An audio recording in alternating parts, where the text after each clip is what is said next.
YouTube. It's another episode of Behind the Broker. As it sounds in the title, Behind the Broker is about the kind of ancillary products that help brokers along the way, whether that be with their marketing mindsets, anything that isn't the selling of the mortgage. So today I've got Dan Reddish with me from New Age Advisor. Thanks, Dan.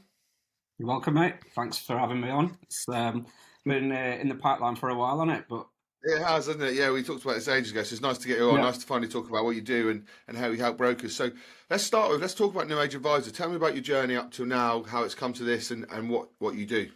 yeah, sure. Well, my background, going way back to the start, was I used to do club nights back in the day, back in my local area and stuff, because that was always my thing, like clubs. And then I just came into a big club one time and thought, I want a piece of this.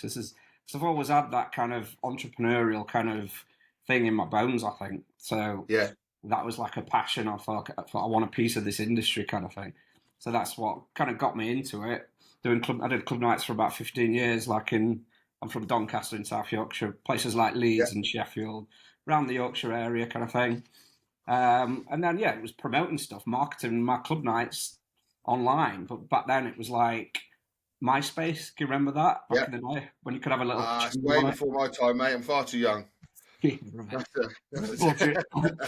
That's But then, Facebook came out in like 2004, and it just made things because we used to run around putting posters up, like those massive A0 yeah, posters, like in the middle of the night, dodging the cops, trying to paste it up with a bucket yeah. pasting thing. Yeah, But then, Facebook came out, and I could just do what I was doing there, sat on my arse, and do it from yeah. a Actually, laptop. advertising. Yeah, so Cool. that was So where I first got how into did it. that come about to financial services, and how did that move over? Yeah, well, I was my first, like I said, I was just doing that for myself and my club nights, and then I thought I'll do it for other people. And my contacts were organically in hospitality because I was doing like bars and clubs and stuff, and Yeah, yeah. for restaurants. And then so I was doing it for them, and then I picked up a few other clients just generally, a couple of mortgage brokers. But then I did that for a good few years, and then COVID hit, and that like the hospitality side of it just went like that pretty much overnight Yeah, yeah. because they all had to shut down, didn't they? So that Mm. was the point where I realised I just needed to focus on one specific area, which was financial services, because there's a few things that you need to think about, I think, when you're going for a specific market, and one is the profitability of that market, and obviously financial Yeah, services yeah. tick that box.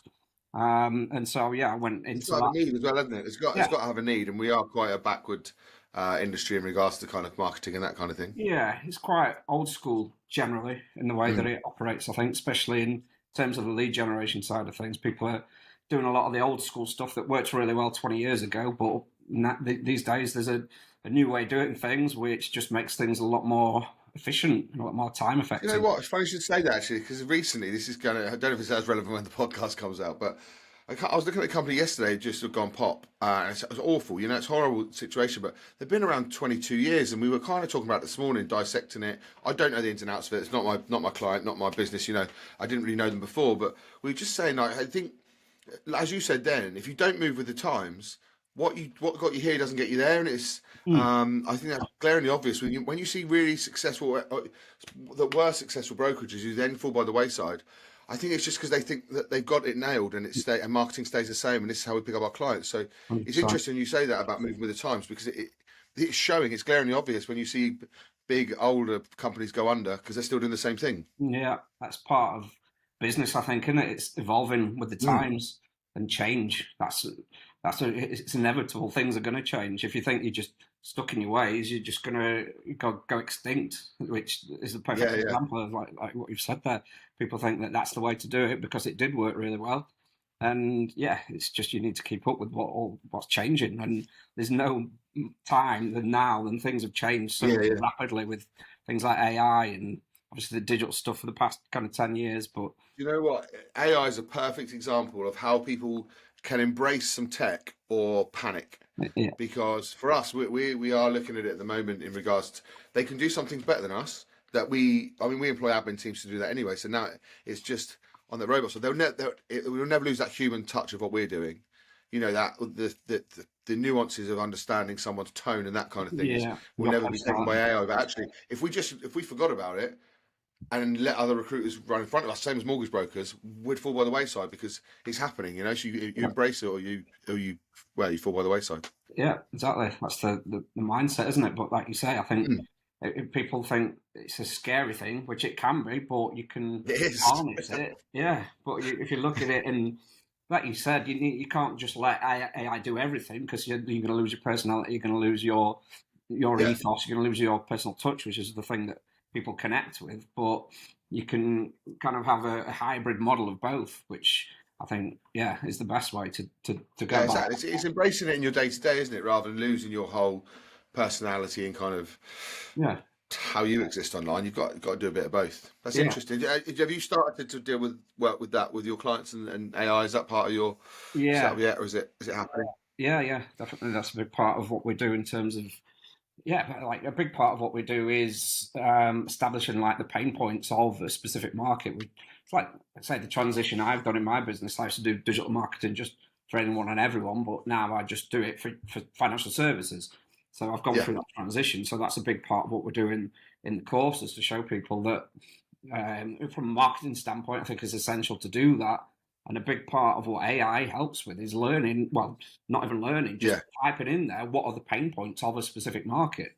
And like Actually, let's previously, track back because I did jump in and I started banging straight into marketing stuff I'm interested in. Let's just go back journey wise.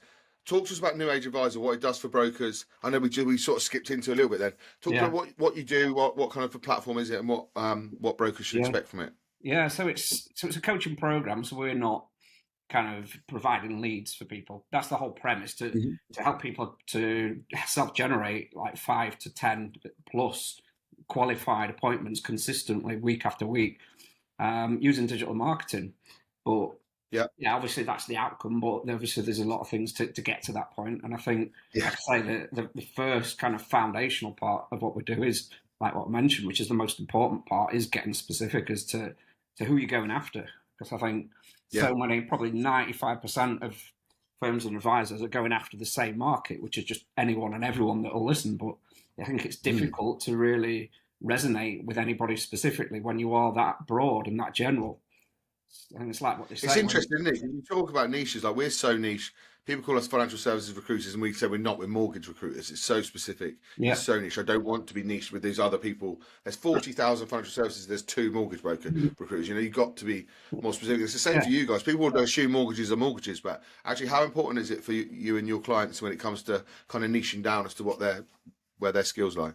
yeah. I think it's from a marketing standpoint, it's essential. I think there's no downside to it. I see, because I think once you do deal with that specific customer profile day in day out, you get a lot more efficient at it, because you know exactly where Yeah, to go to get them what they need, which means makes your life a hell of a lot easier, or the broker's life a lot easier, and you're providing a better service because you're more efficient at it. You're getting them the results quicker and more efficiently, and I think they're more that's quite a valuable. frightening.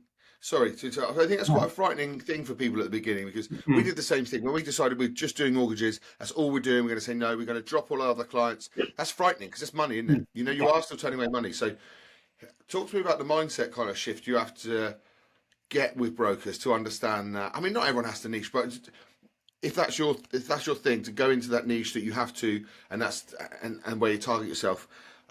People are always going to have that fear of leaving money on the table, which we did when we did it. And so, talk to me about that. How do you overcome that fear of leaving cash on the table? Yeah, 100%. I think that is the one of the biggest kind of what would you say, issues people have with doing that. But Yeah, I think there's two sides of it. Obviously, when you originally start going into a specific niche, people are still going to come to you organically, which they already were. But like the stuff that we're putting out is just going in yeah, front of your ideal client. So that's not going to turn anyone off as such, because other people aren't seeing it. It's only your ideal client that's going to see it, 'cause that's the beauty of digital marketing. You can put that message that specifically tailors around that customer profile purely and exclusively in front of that customer profile. But the idea is obviously, like I said before, when you're going into a new market, it wants to be a profitable market. The general market that's coming to you is probably going to be less profitable in terms of the customer value, because it's just general yeah, stuff, because we're going after the most profitable part of your business.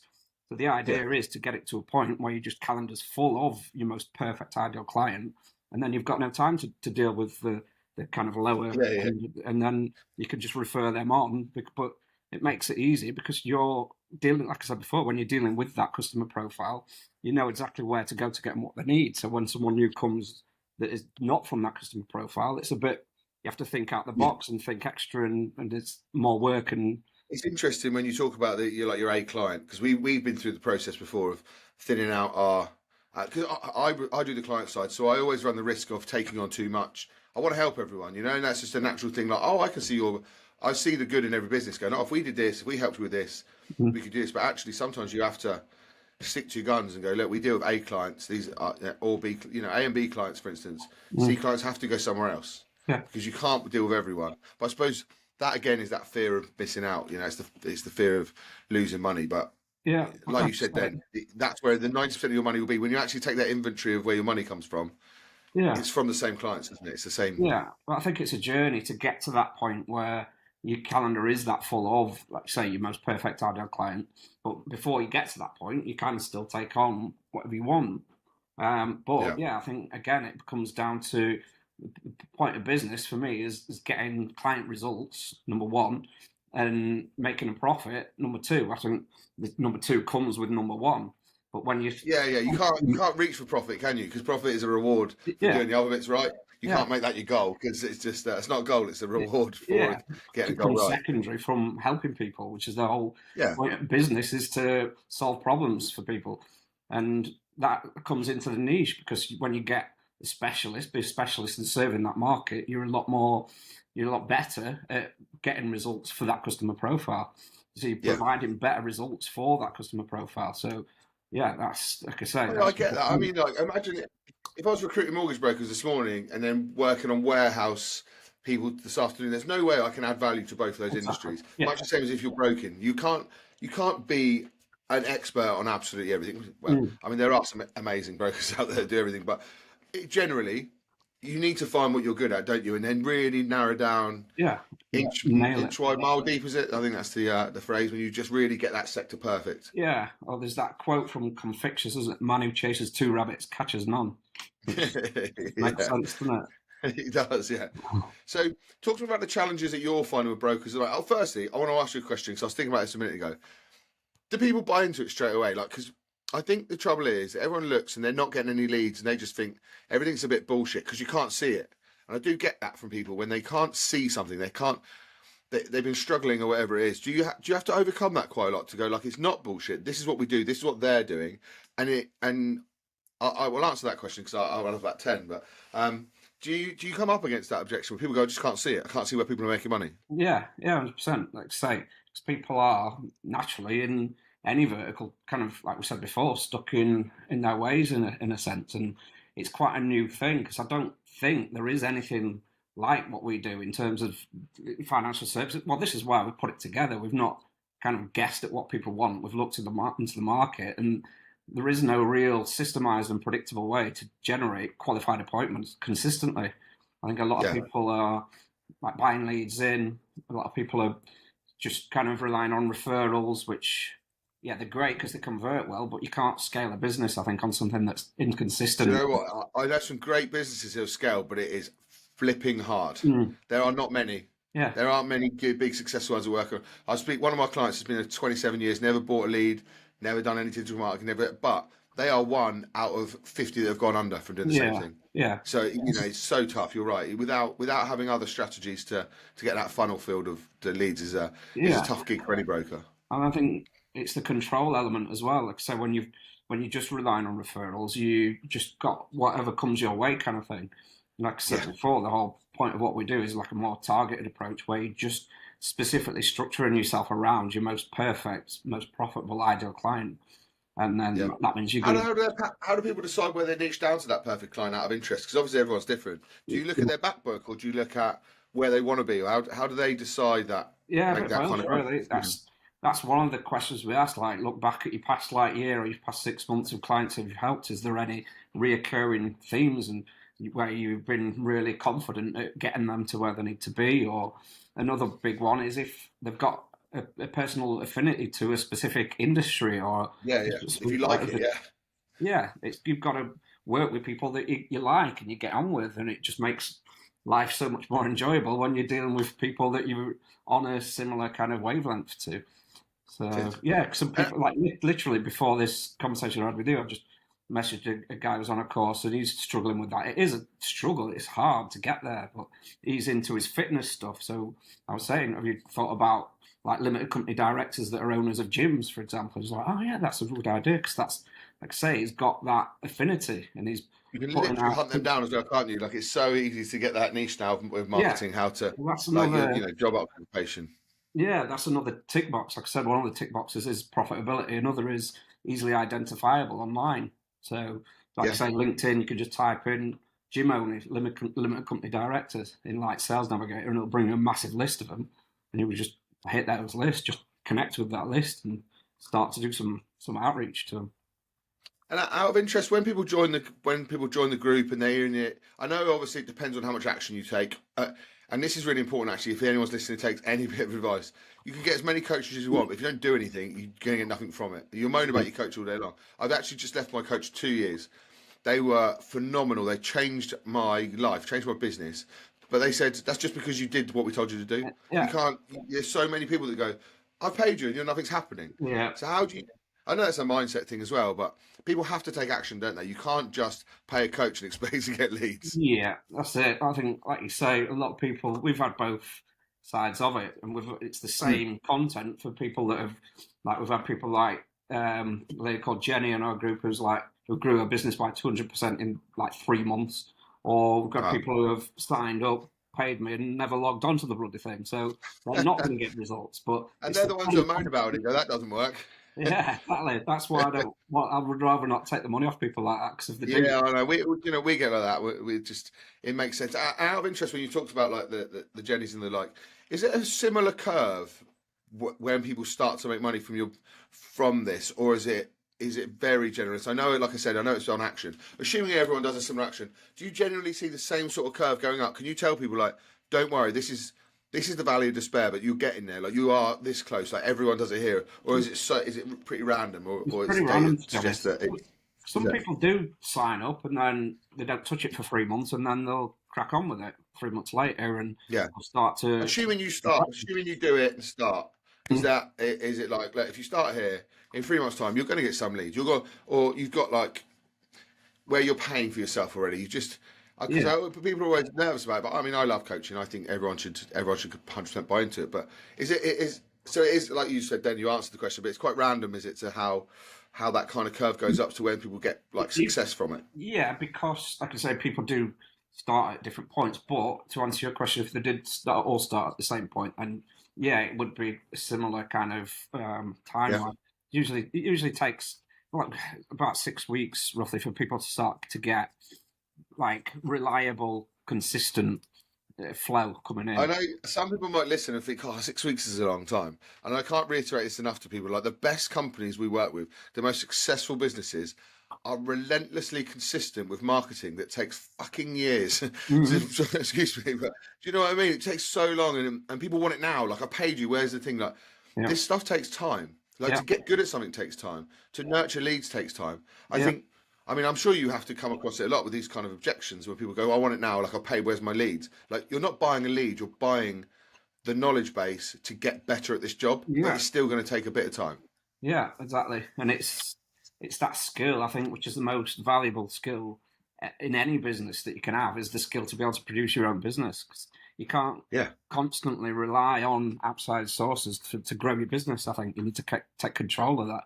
That's always been my philosophy on it. Anyway, I know it's not everyone's, but for me, that's instrumental Yeah, in do you know scaling. what? Both models, and I was just to knock the old buying leads model, but I know really great guys who work the model, works really well. It's a machine, they know, but if you love that, it's 10% conversion, it's an internet lead, it's not guaranteed, it's a tough gig, you're fighting other people. Like you say, if you can actually start to get those leads through, start to get the referral system through, and actually that's business, isn't it? When you don't have to when you Fix. have to pay as much as second year to get the same amount of business, that's how Yeah. businesses get bigger. Yeah, yeah, 100%. Like you say, Um, there are some decent lead providers out there. I'm not knocking it as such, but yeah, I'm absolutely. I'm saying that, yeah, I think, And there are people who can solely rely on it. But I think leads get a bad name because they're also some bad brokers. who rely on leads, and then it'll be the leads' fault. But again, it's action, isn't it? If you convert a 10% and you fuck the other 90% off and never use it again, then yeah, absolutely, it's a bad lead, but or it's a bad lead source. But a lot of it's down to the mindset of the broker. Yeah, 100%. But yeah, I think, So, like you say, I think when you generate your own as well, those leads, obviously, like you say, 10% is pretty much the industry standard when you're buying leads in. But when you're kind of generating those leads yourself, you're building that trust and you're building that rapport, and you're pre-qualifying them for, like, our process, for example, before you invest time ringing them. Because I think that's a big problem with a lot of brokers. They're wasting a shit ton of time ringing crap quality leads that are just qualifying leads. Yeah. So yeah, this stuff, like the conversion rates on these kind of leads are a lot better because, like I say, they're aware of who you are and what you do before you get them on the phone. So which gets them over. Well, that's a big part of it, isn't it? The rapport building is done, or the trust bit at the beginning of any sales call, whether you're selling ice creams, mortgages, recruitment services, whatever it is. It's the trust at the beginning. You've broken down that barrier, haven't you? Because they've seen you already. They understood you. They understand you. Understand them. It's it's a massive. It's a massive win over phoning someone off a number they don't even recognise. It's all about trust, isn't it? Especially in any industry, but financial services specifically, I think, because it's a massive financial commitment, isn't it? It's the biggest financial commitment someone's ever going to make. So they need to feel that trust to do business. So let's talk about the other side of the business, which is mindset. I know you've got a business partner of you, or someone in the business who deals heavily on the mindset side of things. Talk to me about the mindset shifts that brokers need, maybe from just being not successful before. What do they need to do? What do you teach them? What's part of the course where they can change that? Because for me, sorry, before you answer, I get it. I mean, I've got this mindset, it's everything behind me. It's before we started doing these things. But I genuinely believe it. Yeah, it changed everything for me once I learned that I was the best kept secret in recruitment. I need to get out there. People do care about what you think. But that was a complete shift that a coach needed to do for me. So talk to me about that. Talk to me about how you help people do that, make that shift. Yeah, well, I'm a similar kind of example, really. I bought a course back in, I think it was about 2015, 2016, something like that. That was like the first course I ever bought. And just doing that was a mindset thing alone, because it was a big investment for me and I couldn't really afford it, but I did it. But it was the best investment I've ever made, to be fair. But yeah, they did.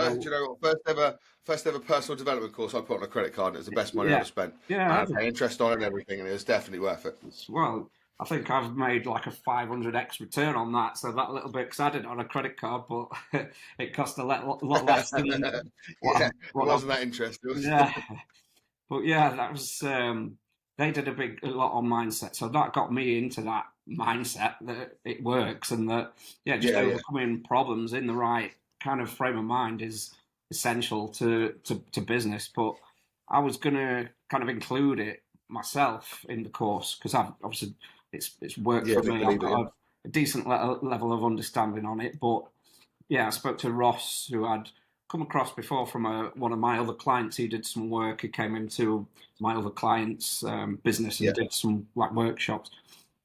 So yeah, I got him to do those courses. And the main, it does a few different kind of modules, but one of the main ones is why you do it. The overarching kind of reason, which I think is, again, a really valuable thing to have, as to why you get up in the morning and do this, because making money is not a why, is it? I don't think there needs to be a higher level. Out of interest with the why thing, right? And I know lots of people don't agree with me about this, because when people do the old picture of the kids and they say, this is my why, and I always think, are you telling me if you didn't have those kids, you'd be lying in bed now doing nothing? I think your why is much deeper than what you think it is.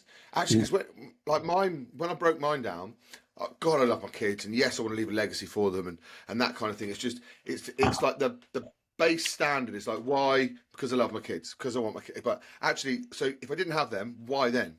And then why? And then actually, like, mine is more about being validated and respected by my peers. And that actually brought down. It's more of an ego thing, which I'd never even thought of before. But you really have to break it down quite a lot, don't you? It's not just like an easy ask because I love my wife and kids. Yeah. Like you say, that's the kind of obvious answer, I guess, which doesn't take much deep diving into your soul to pull out, does it? But it sounds really bad, but I always do believe that when I go, right, so if you never had children, Are you telling me you would not own a business? There's like no one without kids that doesn't own a business isn't successful. Yeah. Like I think your why is so much more, isn't it? Yeah, yeah. For me, a big part of it is just feeling. It's a similar. If I don't work out, I feel like shit. If I don't work, I feel like shit. I need to do it to feel. What's the word? Just to feel like I've like achieved something and to Yeah, feel yeah. proud It's of an myself achievement in a thing. way. Yeah, Because if I don't, like I say, I just feel a bit worthless if I don't work for a couple of days. That's why I don't like going on holiday for too long because I like my routine. I like to work to yeah, yeah. feel like just to feel right in a way. A bit like me, I'm a creature of habit. I have to work on holiday because people say you shouldn't work on holiday because you don't want to get stressed. But actually, I would be stressed not knowing what was happening at work. Mm. And also, I'm not digging holes for a living. Do you know what I mean? I love my job. It's a nice. I'm not doing anything horrible on there. I'm not. Yeah, Sitting in exactly. If it accounts or makes something. every life is about doing stuff that fulfills you and makes you happy.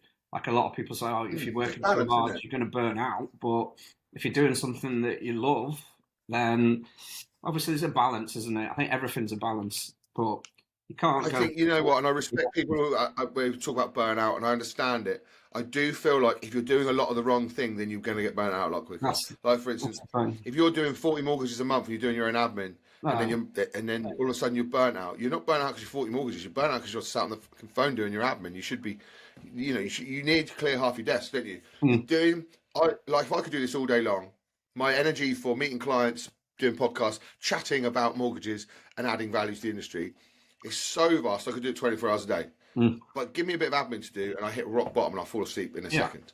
So that's there is something to be said. I do. I'm not saying burnout isn't a thing. I just think that people can take a lot off their plates by mm, doing the thing that they're really good at, and the thing that actually makes them money as well. Like the yeah. most, to get to the That's brass the tacks of it. Is difference. actually Yeah, the because money making bit is the energy bit. yeah, because a lot of people who run business in any industry, I think, well, I think there's two sides of it. There's the side that just work their arse off, working like 12 hours a day, and just don't really get any closer because, like you say, they're working hard, but they're not productive. There's a big difference between working hard and being productive, I think. Which Yeah, yeah. but Well, we talked now, about this earlier on actually about like, giving yourself room to grow. If you're mm, working in your business all the time, being the admin, the marketing, the social, the social guy, the guy that has to go out and do the networking, the guy that has to be on hold to Santander, the guy that's moaning about the CRM system. Like you're not building anything, are you? You're just no, it's working in a brilliant. business. You've got a job. Yeah, exactly. That's how I used to be. I used to do work my ass off, like say, like God, I 10, did it. I 12. did it for 10 years. Yeah, so I think you. Well, I was going to say I think you have to go through that process, but actually, I don't think you do.